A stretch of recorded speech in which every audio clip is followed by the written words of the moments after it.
Hello. Don't forget, your focus is your magic wand. Wherever you put your mind is what you create for you. So yes, pay attention to what's going on. It's a little bit hard not to look at it. It's like not looking at a train wreck or something. But just remember, you're quantum. You moved to a land where there was a yellow sun. Now there's a white sun and a whole bunch of other things. You do move realities. You know this. And so don't get caught up in any one version of reality by what's going on around you. Focus on what it is that you want to focus on for you. Okay, so here's what we're going to do. Now that I'm a Baba Yaga. Okay, I'm going to read you a little bit. Okay, this. Oh. Gonna have another light. Okay, so the Gnostic, a journal of naughty Gnosticism. No, I made that part up, obviously. Okay, so the Gnosis of light, perfect day living, into the bridal chamber. Food for thought, the Gospel of Thomas, fossil angels, from the mouth of the Demiurge. That's an interesting word, Dimiurg. Rethinking the Gospels, a Gnostic model of consciousness. Is John's Gospel Gnostic? Terra Damnata, the anti-cosmic mysticism of Cormac McCarthy's Blood Meridian. The plight of the Mandeans. So yeah, the face of Kali, Adam and Eve before the tree of knowledge, Madonna mystic, Christus mystics. Okay, well, let's read a little bit of it from the mouth of the Demiurge. After the gloom and doom of last issue's editorial. Oh, by the way, what this is a journal of Gnosticism, Western esoteric. I'm still learning to talk. Esotericism and spirituality. Okay, after the doom and gloom of last issue's editorial, I made a funeral pyre, Pyre, of my remaining copies of the first 3 issues of the Gnostic, and lit it, determined to raise them from existence. Yet what should emerge but a flaming phoenix, burning with energy and renewal? Oh, hence the phoenix on the cover, huh? Here then in May 2011 is issue 4. Blah, blah, blah. Okay, adorned with daffodils and other spring flowers, surrounded by newborn lambs, which baa with joy, floppy-eared bunnies frolicking through its pages, breathing the sweet air of alas, the fallen material world. This has turned out to be a very Gnostic issue of the Gnostic. Ooh, how Gnostic is it? We interview Stephen Haller, a bishop of the Ecclesiae Gnostica, and perhaps the most influential figure in the revival of Gnosticism. And Miguel Connor, host of Aeon BYTE. So it's AEON. Have you seen that on Netflix? I like that. I didn't do that. Okay, last name BYTE. Himself, interviewer extraordinaire. Okay, blah, blah, blah. Petra Mundik's long article. Sorry. I crack myself up for some reason. Okay. Where was I? Okay. Radical scholar Robert M. Price examines the Gospel of John. Anthony Peake's talent in drawing profound human meaning from the cutting edge of science results in the suggestion of a real pleroma just below the surface of the material universe. Petra Mundik's long article about Gnostic themes in Cormac McCarthy's Blood Meridian emphasizes the harsh fallen world. Bill Darlison looks at the astrological hinterland of the Gospel of Mark, and Mike Grinfall looks at the author, blah, blah, blah, blah, blah. Okay, a Gnostic-inspired novel, they interview about that, The Hidden Passion. Anyway, I guess that must mean, let's see if we're going to read this or not. I know I read some of it in the bookstore, and that's when I decided I was going to buy it, because I read some of it and I was like, I'm going to buy it. No, seriously. Okay. If you were to critique Jung's interpretation of Gnosticism, what would you say? For Jung, everything is psychological. Of course, a lot of people have said, this is the answer, allegedly. She alleges. Of course, a lot of people have said that, but I don't think that his approach to Gnosticism was ever really guilty of what people call psychologism. Psychology, so it would seem, was really mainly an avenue for him to express and to amplify certain insights which came out of his own gnosis. He was a psychologist. He became known as that. He was the second most important advocate of the depth psychological movement after Freud. And this was a way for him to express what he had experienced. His experiences are catalogues in the Red Book. Now, of course, he was not the exact same kind of Gnostic as Valentinus or Basilides or Carpocrates or any of those old boys, but that's understandable because he lived in this particular time. He was a modern Gnostic, but I believe Gnostic he was, and the most essential core recognition of the Gnostic tradition are all present within and very well represented by his writings. Question. I've always been a little puzzled that he said that he detested metaphysics. I know it don't sound like a question, but it's a question. Per se. Okay, and the answer per se is, well, here again, one has to see things in context. He lived in an era. He was born in 1875.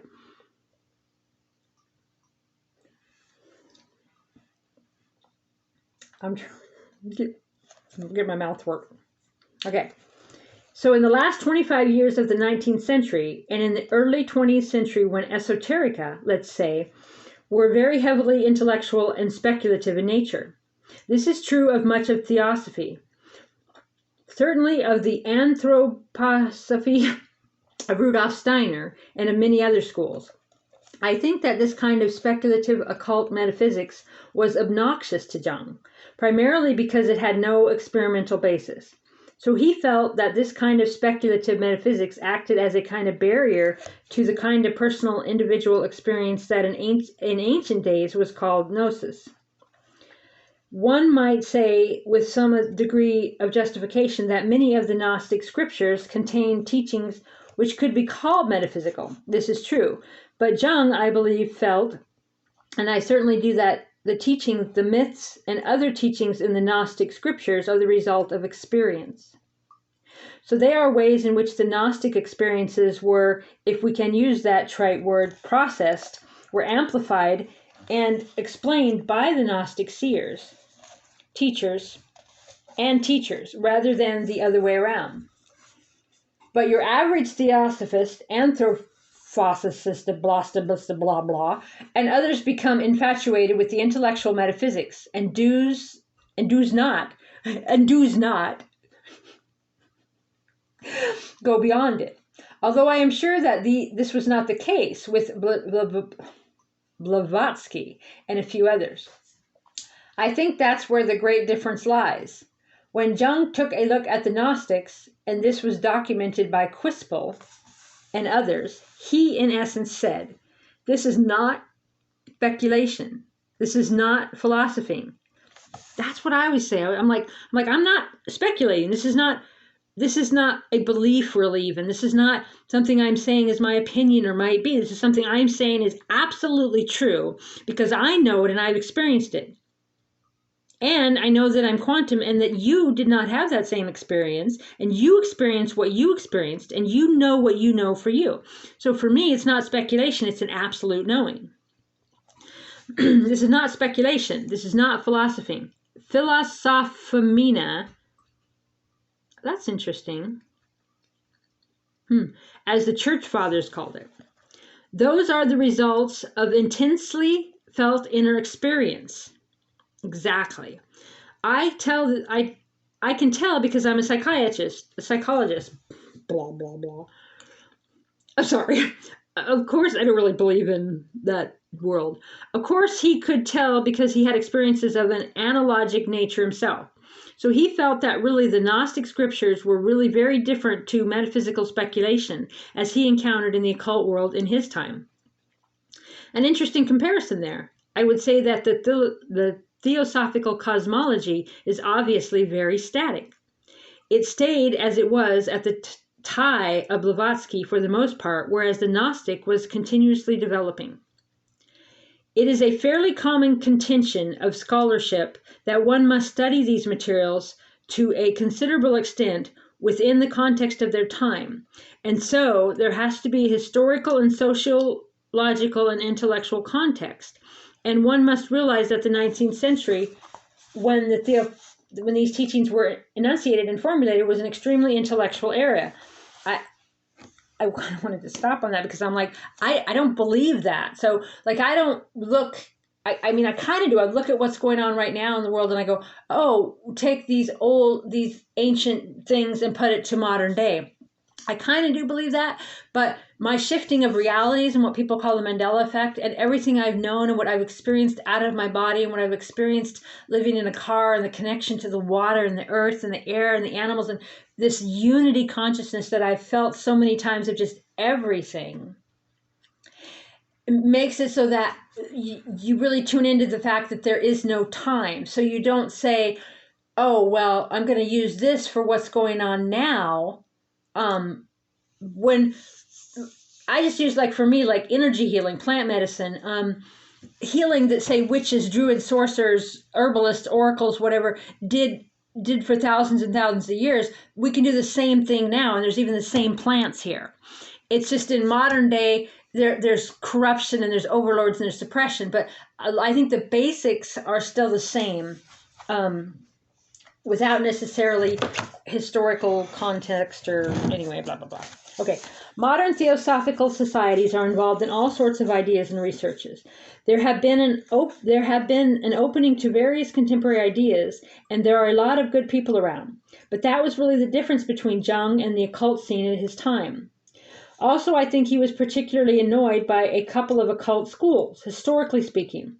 One of them being Alice Bailey, who established her school for a period of time in Switzerland, and who he felt was most particularly in this metaphysical, categorical mood. Then the other one was Rudolf Steiner. And Jung's wife, Emma, had actually a considerable interest in Steiner, who again was living and teaching in Switzerland. He was next door. Ah, I did not realize this. Also, but this says that in the book, that wasn't me. Also, all of these people had a core of gnosis, but what constellated itself around that gnosis became a barrier to gnosis, I think you pronounce it gnosis, because Gnostic, rather than helpful material that would lead to gnosis. This is always something that has to be watched. I don't think very highly of Steiner's cosmology and all that, but it obviously worked for him and enabled him to achieve so much in so many different areas. Blah, blah, blah. Achievement is in the eye of the beholder, right? Okay. Oh, yes, there's a lot of interesting material there. Obviously, there would have been a considerable difference between Jung's experimental psychological approach and Steiner's highly metaphysical and highly abstract approach. And also highly personalized because Steiner was so much involved in the late 19th century, early 20th century concept of clairvoyance that he was constantly reporting from the Akashic records. And no one can duplicate that.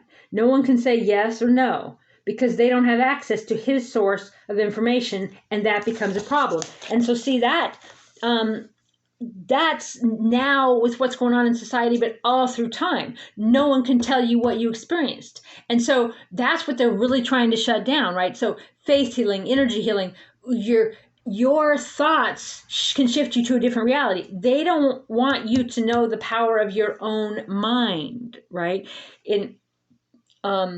I forgot my thought, but it was so darn intense. Just get the energy of it. Like, oh, it's good stuff. That was very good, Crystal. We like that. Okay, contemporary academic. Okay, if it walks like a Gnostic and it talks like a Gnostic and it's like a Gnostic, it's a Gnostic. Oh, this weird little thing to put in the middle, right? All right, let's look at something else. Holy Sophia Chapel of the Ecclesiastic Gnostica, Los Angeles. I don't know if you can see that, but... And did you take a good look at the picture on the front? Well, hang on, we're looking at it. Okay, so Gnostic tradition, Jewish and Christian, even the Islamic framework. Okay, the Gnostics are able and have from time to time have deconstructed much of that framework, and so that it is perhaps a relationship. Oh, fuck. Guess we'd have needed the first part of that paragraph. Somewhat like the relationship of Gnosticism to existentialism, which was recognized and extolled by various people. Hans Jonas studied with the existentialists. I think he was a student of Heidegger.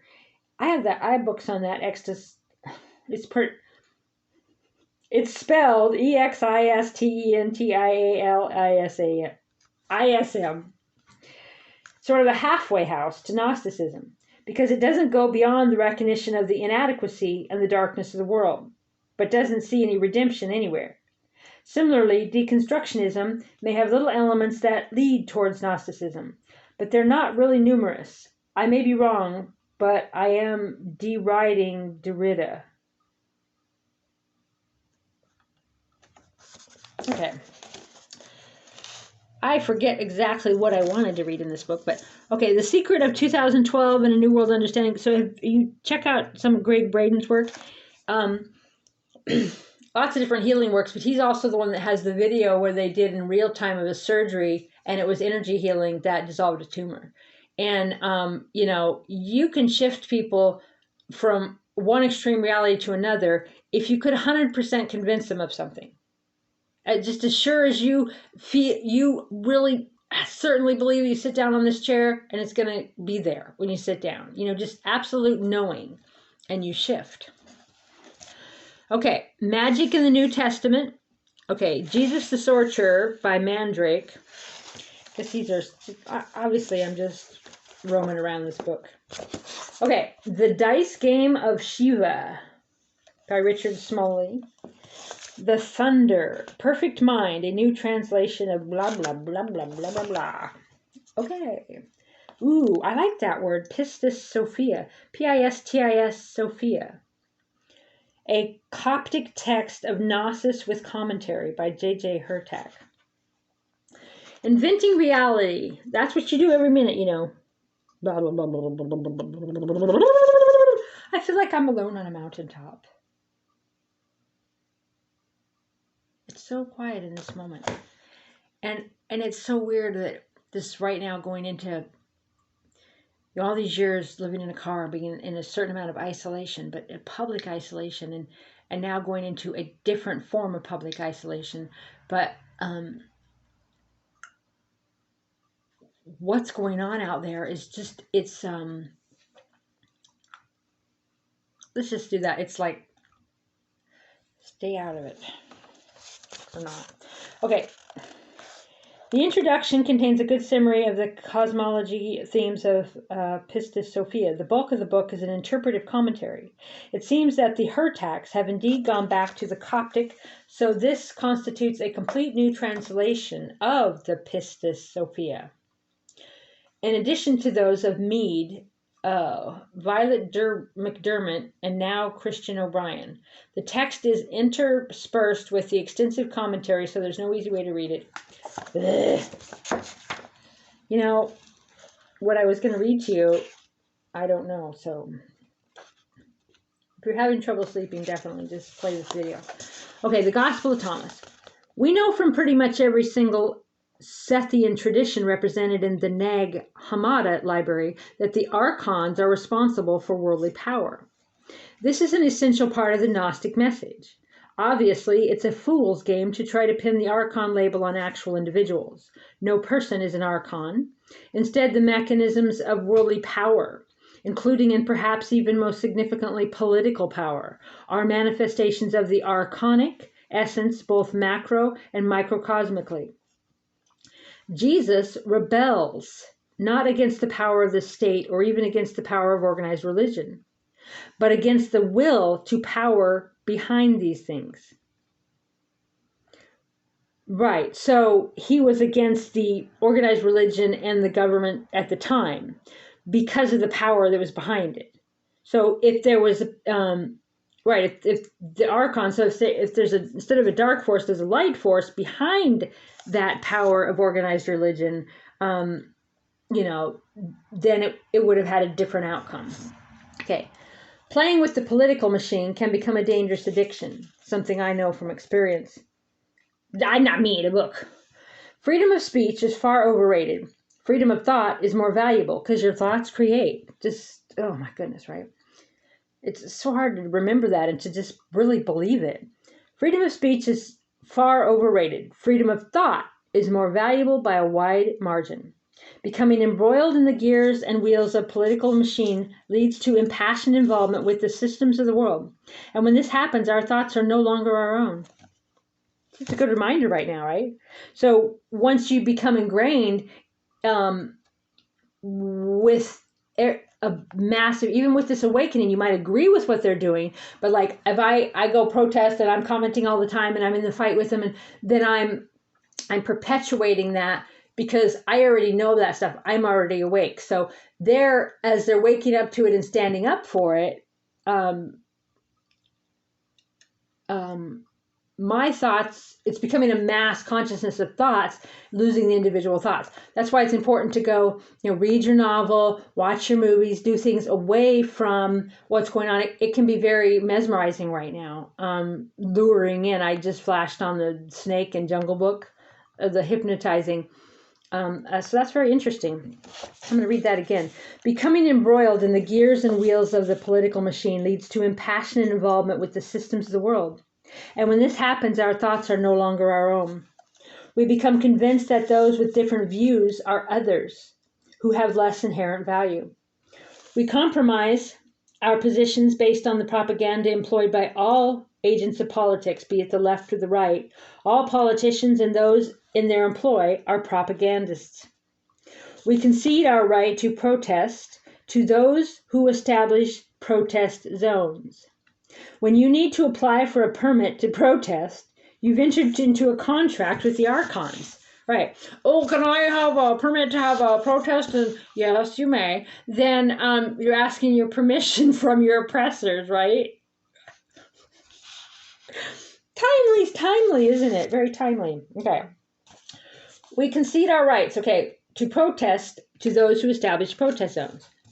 So when you apply for a protest zone permit, you can see you're right. Okay. The ultimate goal of the political machine, any political machine, be it democracy, socialism, communism, authoritarism, is the domination of opposing political viewpoints via the exercise of power.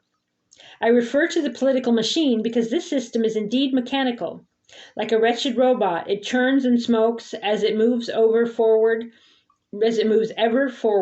towards its own goals. Even those political systems which generally understand as benign are intended and designed to expand as far as possible through the exercise of power.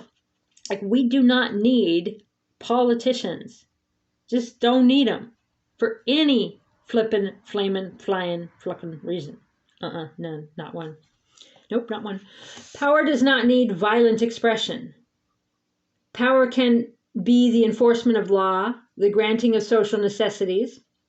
Even the state that provides health care to all its citizens does so through the exercise of power, as long as the possibility remains that they can deny that health care for the good of the state.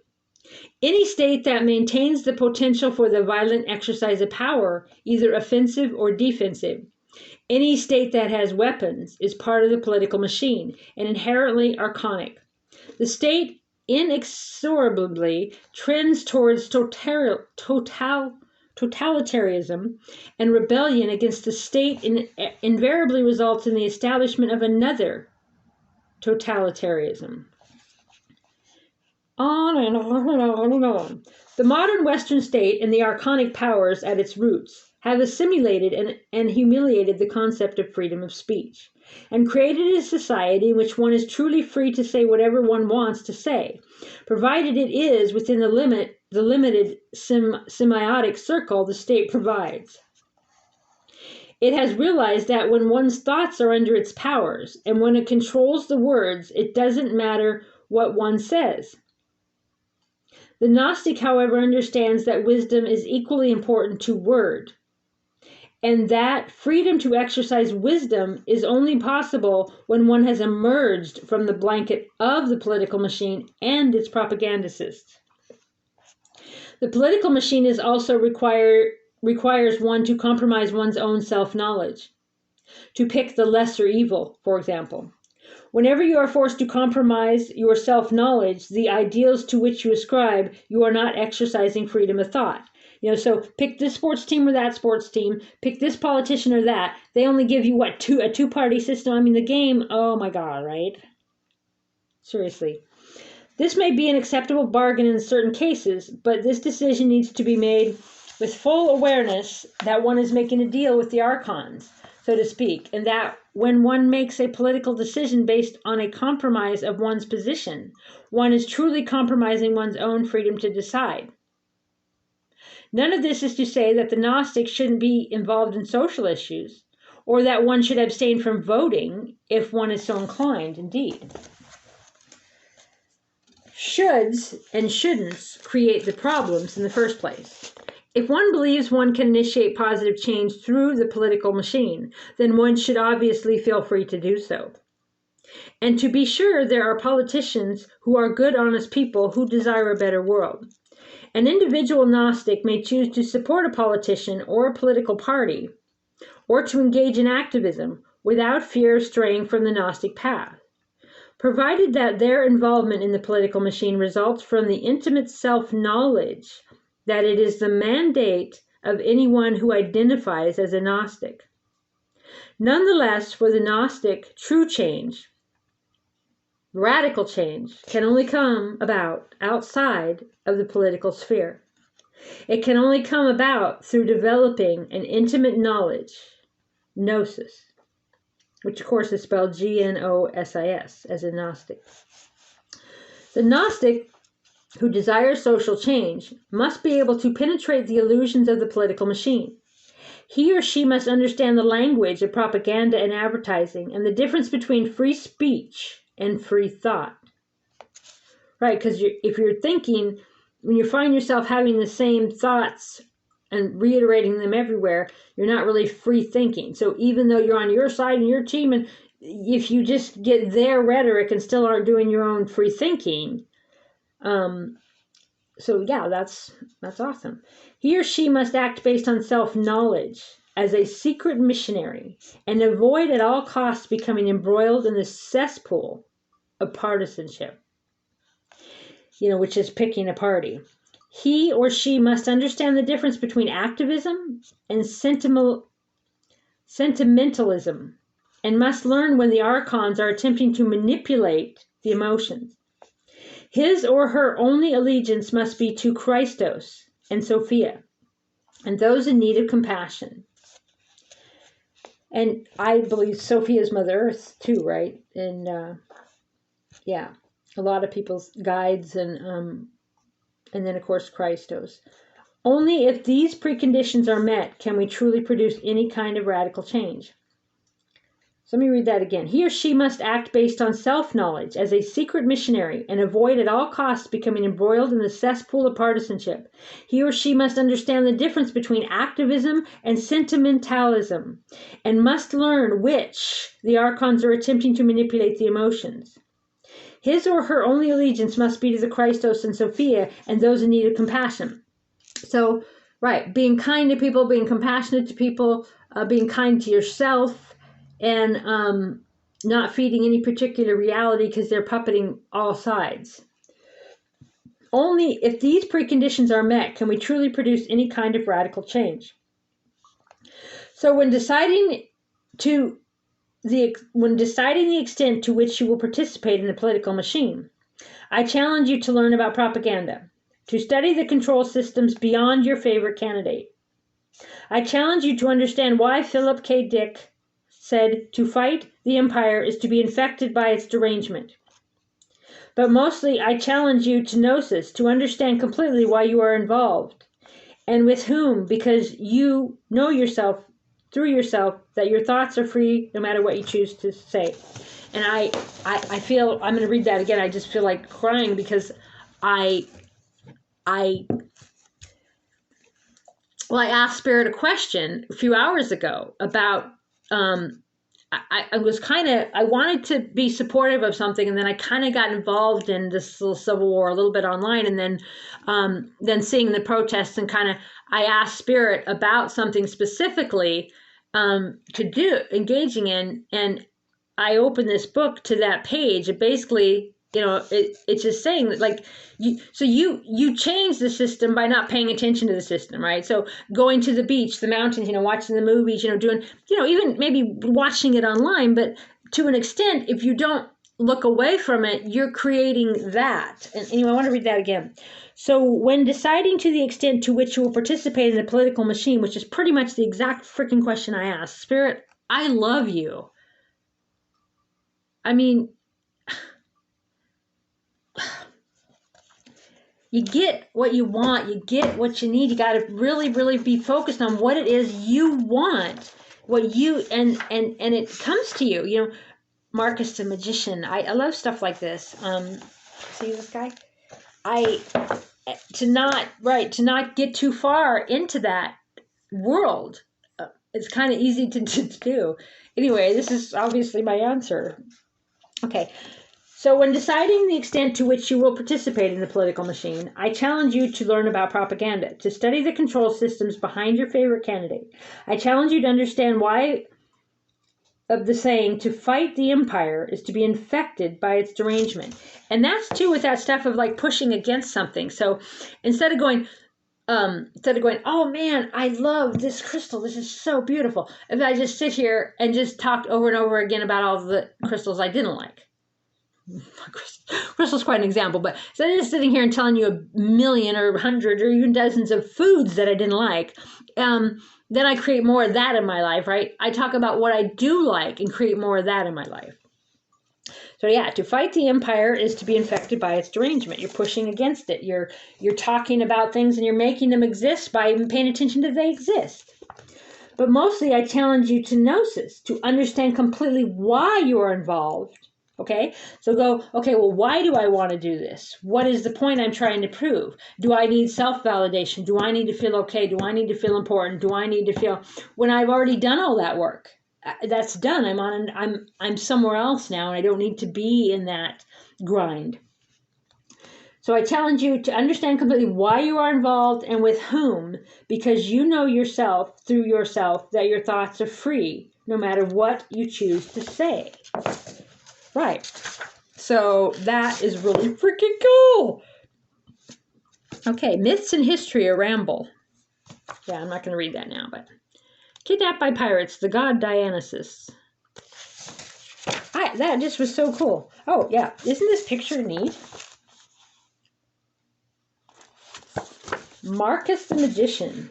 Of all the Gnostics pilloried by Irenaeus and the other Heresiologists, Marcus the Magician stands out for two reasons. His extensive use of gematria. Oh my God.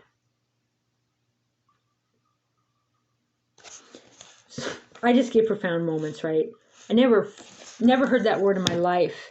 Yesterday I heard it. I read an article about it. I saved pictures about it. It's Jewish number system. It's a new form of numerology. And then what number Jesus was and the words. I just posted on my my goddess site and my universal church site about this yesterday. Gematria, Gematrai. Never heard of it. And now today, I meet Marcus the Magician. That is so cool. I love synchronicity. I love synchronicity. I love synchronicity. Okay. Okay. So Marcus the Magician stands out for two reasons. His extensive use of gematria and his alleged sexual opportunism. Oh my. Irenaeus accused Marcus of recruiting wealthy followers and seducing his female disciples. G.R.S. Mead, in his groundbreaking introduction to Gnosticism, Fragments of a Faith Forgotten, refused to even discuss Irenaeus' accusations, dismissing them as based entirely on hearsay. Yet such abuses of trust are certainly possible, as the modern history of spiritual teachers and Western gurus illustrate. But that, you don't be a follower. Anything that anybody says or any book says, you're like, oh, is this for me? Is that not for me? And you can like a couple sentences that someone writes and not like the rest of it. I mean, you have to discern and think for yourself. Okay, let's see. Irenaeus could hardly be said to be a neutral witness. For him, Marcus was an actual precursor of the Antichrist. Irenaeus writes that he knows of these allegations from apostate Marcosians, followers of Marcus, who joined Bishop Irenaeus' church in Lyon, Lyon, or returned to the Church of God, as he puts it. He describes two sets of circumstances under which these women have sex with Marcus. I didn't know I was reading this. Firstly, he writes that, overcome with the experience of being taught how to prophesy, her heart pounding abnormally, she utters ridiculous nonsense, anything that comes into her head, idly and audaciously, for she is stimulated by a vain spirit. This is presumptually a form of glossolalia, Glossolalia. In return for this spiritual gift, his female pupils reward him with money, but also by physical intercourse, prepared as she is to be united with him in everything in order that she, with him, may enter the one. Which is also unity consciousness, right? The way this is phrased suggests that the women voluntarily offered themselves to Marcus. It is true the disciples of charismatic teachers often wish to receive the personal attention of their leader by any possible means. However, Irenaeus goes on to claim that Marcus used love potions and aphrodisiacs on some of his female followers. Further, Marcus's male disciples are said to have similarly led astray many women by virtue of the claim to perfect gnosis and their redeemed status. It is difficult to assess the truth of these accusations. On the one hand, there is no smoke without fire, and Irenaeus doesn't attribute sexual indiscretion to many of his heretics. However, claims such as seduction via love potion were a common form of polemic, polemic, in the ancient world. Irenaeus himself encountered Marcosians in the Rhone Valley, but does not claim to have met Marcus himself. So Marcus may or may not be guilty of the crimes of his followers. Crimes. Even assuming that these latter claims are themselves genuine. From this single account, it is possible to know that the truth behind the slander and whether any sex was coercive or consensual. Hippolytus, who reproduced Irenaeus' account of Marcus, adding a few details, mentioned that Marcosians had objected to Irenaeus' account of them. All right, so the women didn't agree to the account. Okay, accusations that Marcosians took part in actual sexual rites is a slander based on a deliberate misrepresentation of what Irenaeus describes later as spiritual marriage. The spiritual rite and metaphor of the bridal chamber has been interpreted deliberately and spitefully as a physical sex magic ritual. It seems like that Marcus operated mainly in Asia Minor in the period between 160 CE and 180. There are strong links between the Valentinian, Valentinian systems and that of Marcus, but scholars differ on whether Marcus should be counted as Valentinian. Okay, that's the end of that sentence. Enor Thomason, the leading expert in Valentinianism, suggests that Marcus's movement, with its ecstatic prophesying and charismatic leader, may also be linked to Montanism. That's a cool word. Montanism, the prophetic movement founded by Montanus around 170, the period in which Marcus was active and which was later joined by heresiologist Tertullian, hoist by his own petard. Both movements operated in the Rhone Valley and in Asia Minor. Montanus himself was accompanied by two female prophets, Maximilia, Priscilla, also reminiscent of the important role, seduction aside, which women had in Marcus's church. Apart from the alleged disciple fucking,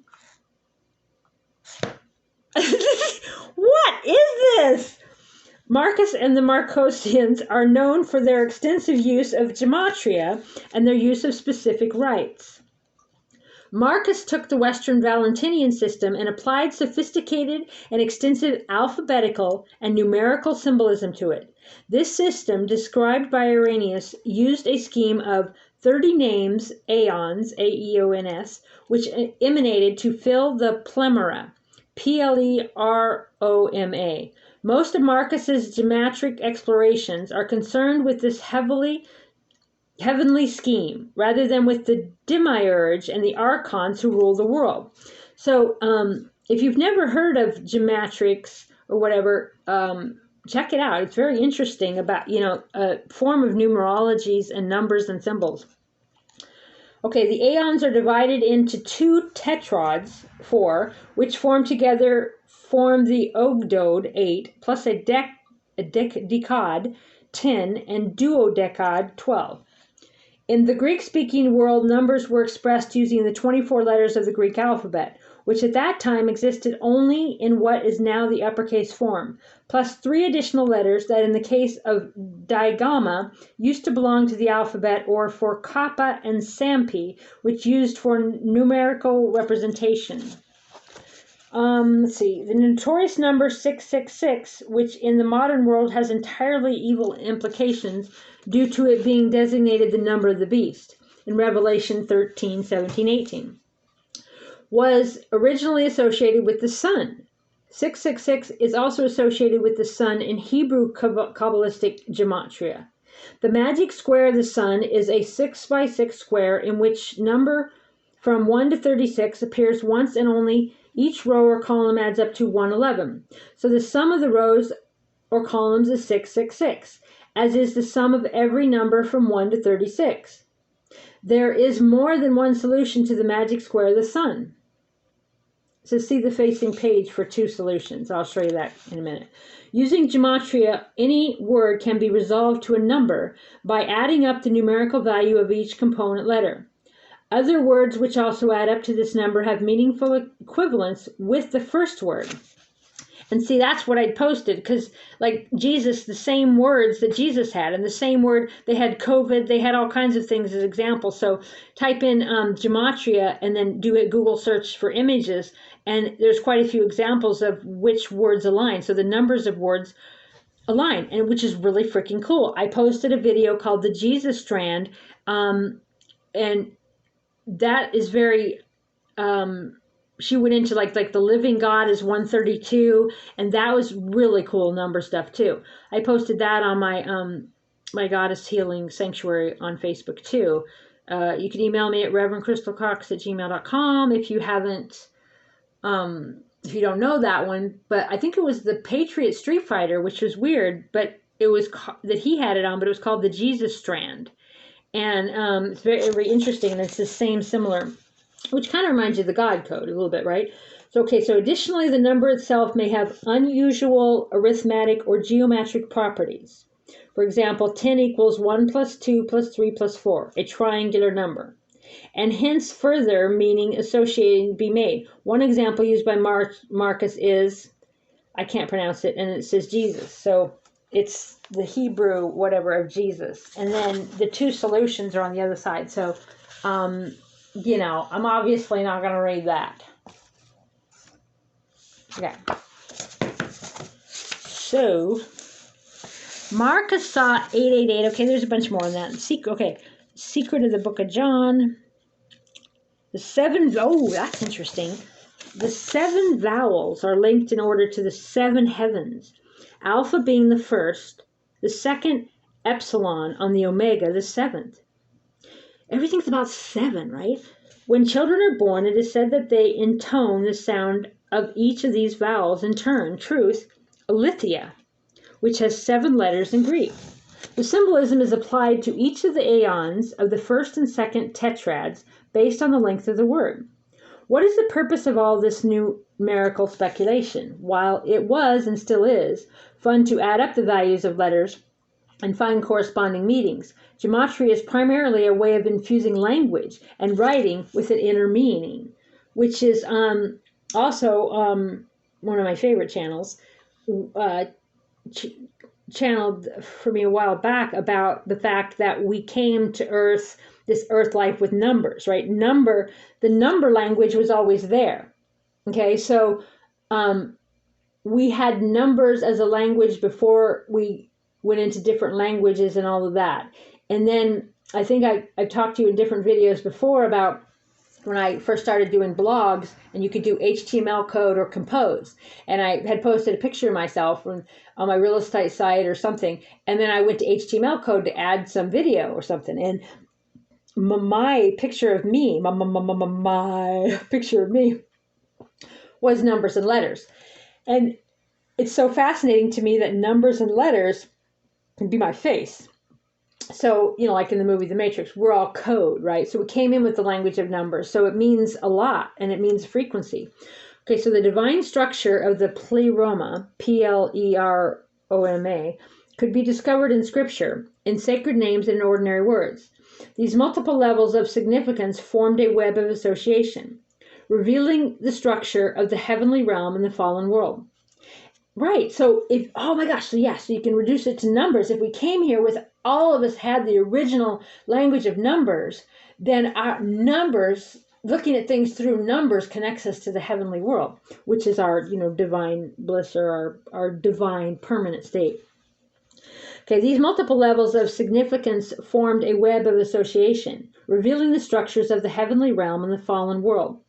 In that most ubiquitous of human activities, language. Jesus is no longer an arbitrary name that happens to be the Greek translation of a version of the name Joshua borne by Galilean, but contains with itself a description of the two tetrads and an indication of the plan of gematria itself as 3 sets of 8 letters. Okay, so there's quite a bit more on this, and then I've already underlined the Torah and the 7 fears. Incidentally, Marcus' use of gematria. Oh. So remember what I said earlier about that synchronicity? I'm like, yesterday, oh my gosh, I was looking up gematria. I'd never heard of it before. Well, I opened this book, and that's why I heard of it. So I didn't know, right? So I didn't know this Marcus the magician, right, was here. So this is a few pages in. I had just opened the book yesterday about, thus the 99 sheep and the one lost is seen as the parable of the fall of Sophia. Okay, and then I had underlined some words I liked yesterday, and that was gematria, the 7th sphere, and the Torah. And so I must have looked it up, and then, see, I don't know what I do. I have to keep close tabs on myself.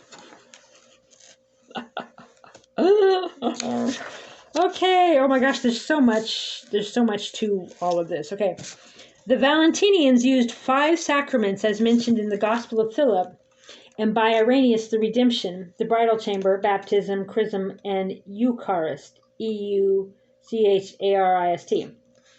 The Gospel of Philip states, the Lord did everything in a mystery, a baptism and a chrism, and a Eucharist, and a redemption, and a bridal chamber. The Marcosians performed the rite of redemption, or apolutrosis, in various ways, either as a bridal chamber rite, symbolizing the Syzygs, Syzygis, the male-female pairs of aeons in the pleroma, or as a kind of baptism. A third kind of rite was a chrism, Chrism, in which oil and water, or balsam, was poured on the head of the initiate. They saw it as a kind of higher baptism which allowed entry into the pleroma, Pleroma. Baptism was given by John the Baptist for repentance, but the redemption was given by the Christ who descended into Jesus at the time of his baptism.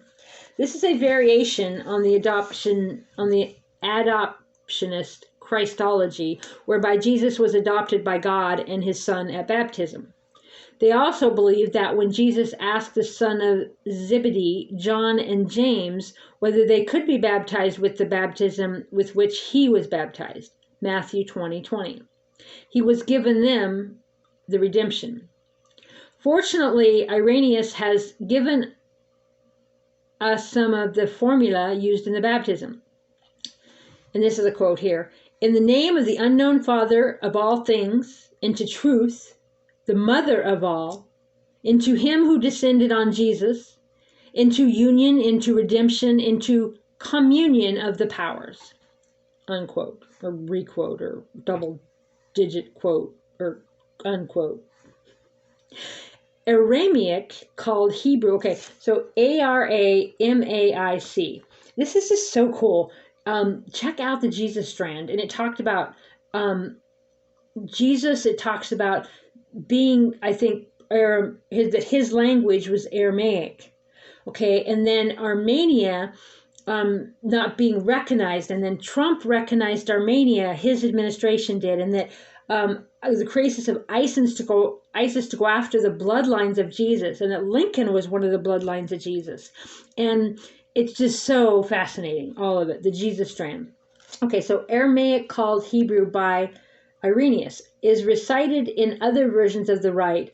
Basima, Kamasia, Benora, Mistaya, Rodea, Costara, Batika, Matara, I can't pronounce any of them, but it's a sentence and it's very interesting. Probably some sort of spell I just cast on you.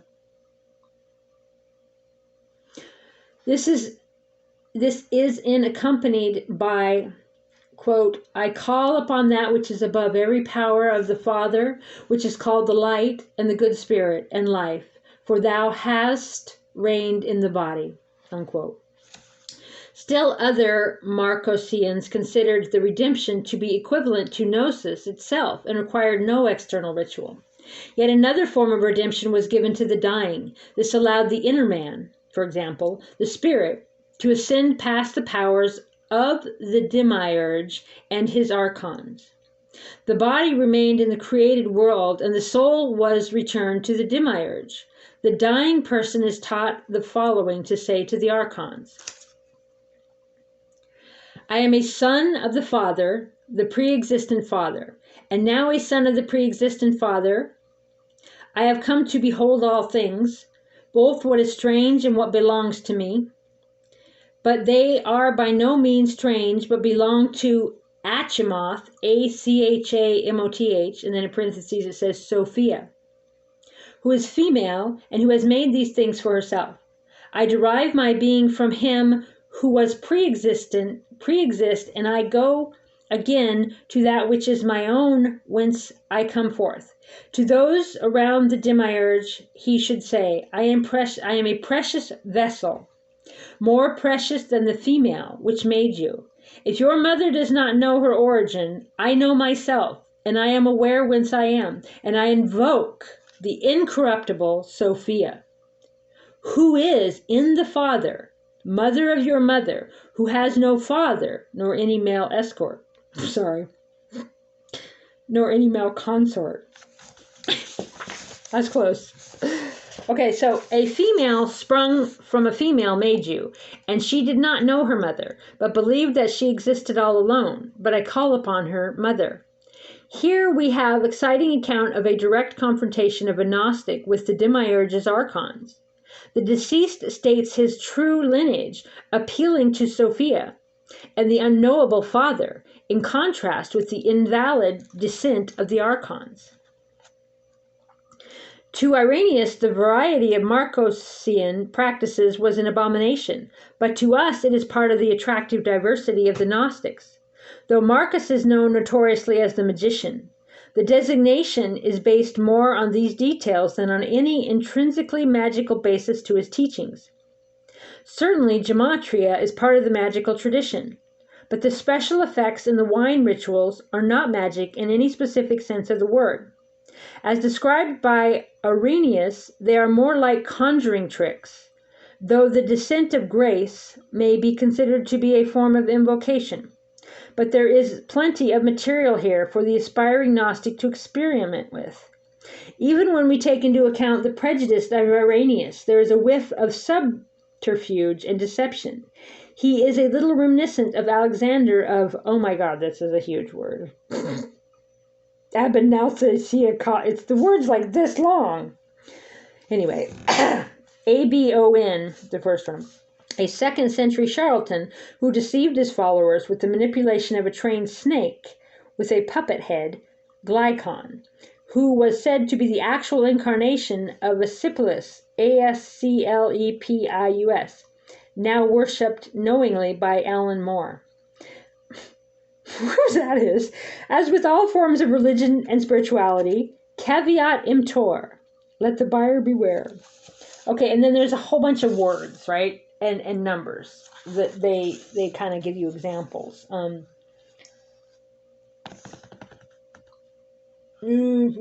So, okay, in the 10 in Genesis 1, light, day, night, firmament, evening.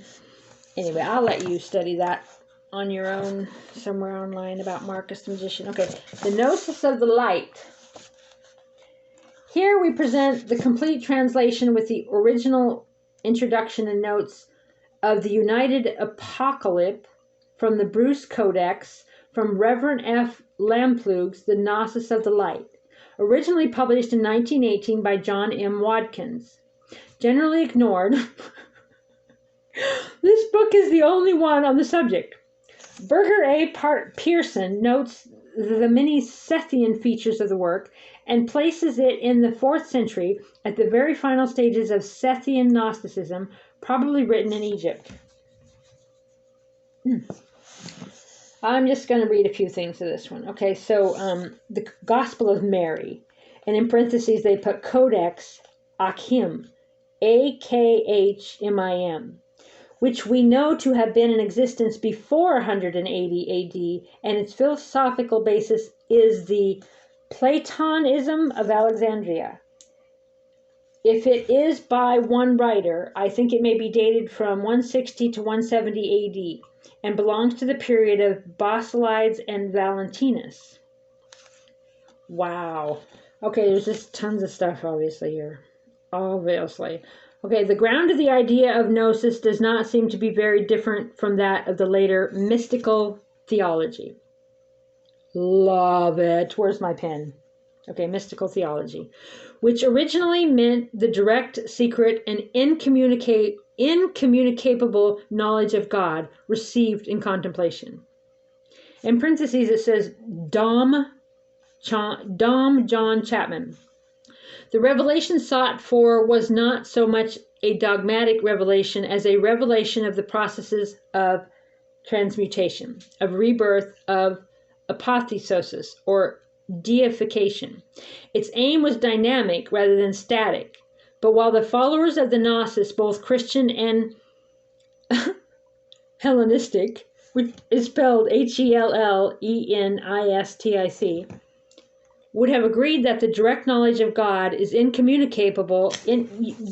Right, you can't communicate with others really what you experience with God. The visions, the colors, the feelings, the energies I have felt, I cannot describe. All right, so I'm going to have to look up that word. I've never heard of it. Hellenistic, would have agreed that the direct knowledge of God is incommunicable to others. They undoubtedly seem to have held that there were what may be described as intermediate or preparatory processes or energizings which could be communicated by initiation into a holy community, by a duly qualified master, under the veils of symbols and sacraments. See, that's how they get you. Got to have your own symbols and sacraments and understand the ones they're using. The Gnostic movement began long before the Christian era. What its originally historical impulse was, we do not know. And only one aspect of it, and that from a strictly limited point of view, has been treated by ecclesiastical historians. Recent investigations have challenged the traditional outlook and the traditional conclusions and the traditional facts, which is in quotes. With some today and with many more tomorrow, the burning question is, or will be, not how did a peculiar, silly, and licentious hearsay rise within the church, but how did the church rise out of the great Gnostic movement, and how did the dynamic ideas of the Gnosis become crystallized into dogmas? I do not indicate a solution. I do not express an opinion.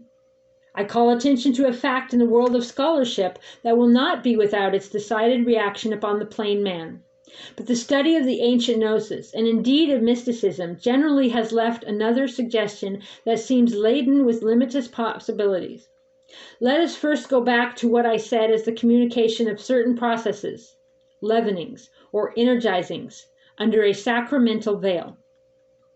These processes were held to modify the nature of the person who submitted to them in a peculiar manner that was likened to the impress or character of a seal upon wax. These seals or characters could not only be acquired through formal rites and by the laying on of the hands of a master, but also, I am disposed to believe, by a certain mode of study. I am developing the Gnostic theory, not stating one of my own, namely that of a highly symbolic literature. The objection of the Gnostic to a plain statement of fact would probably be somewhat as follows. What you say is very good and true as far as it goes, but is it pistis, P-I-S-T-I-S, T-I-S, not gnosis, faith, not knowledge. So gnosis being knowledge and pistis being faith. You desire to be a changed man. Pistis will change you to a certain extent, so faith will change you to a certain extent. I have nothing to say against it, but it will not change you in the radical way that gnosis does. Oh my goodness, okay, so this is totally tubular. This is totally quantum, right? Because faith gets you there, and faith keeps you walking to it. But when you have a belief, a faith that turns into an absolute knowing, that's when you move timelines. That's when you shift realities. So when you hit the gnosis, the knowing, then you shift timelines. Love it. If you went on to argue that your statement was reasonable and received admirable support from logic and philosophy, he would probably reply, philosophy of the kind you mention is excellent and forms a basis for gnosis, which is not contrary to reason, though it is above it. Gnosis is a rebirth by which you become a god. And then you will have no need to find out things by talking and discursive reasoning. Oh my God, this is such cool information tonight, right? You talk. What's going on in the world right now? There's no reason to convince anybody of anything, because in reminding myself, I'm quantum and I project my reality. And I say that all the time, right? So I know that, like, even these plants, I mean, everything around me, every person, I shift to different versions of them all the time. It really does only matter what's in my mind, what's in my thoughts. And this is a really cool reminder on all of that. So, I mean, if you know, then you just kind of keep going along in your life. And that's the way I live my life. I have allowed a collective grieving through things that are happening around me now, and just a little bit of a shock at just how, the public in general is responding to things. I felt a collective mourning, and so I had some tears over it. But I live outside of everything they're doing, and I just conjure and create by my own thoughts and my own belief in those thoughts, without anything to do with anybody else. Okay, so I'm going to say that again. Philosophy of the kind you mention is excellent and forms a basis for gnosis, so basis for knowledge, which is not contrary to reason, though it is above it. Gnosis is a rebirth by which you become a god, and then you will have no need to find out things by talking and discursive reasoning. For everything will be within yourself, and you will know all things in a vital way, by an act of simple intuition in the end. Right, intuition. I seen a jellyfish the other day, and I looked up the spiritual symbolism of jellyfish, and it was about no head, no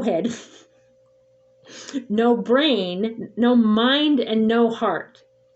Just following instincts.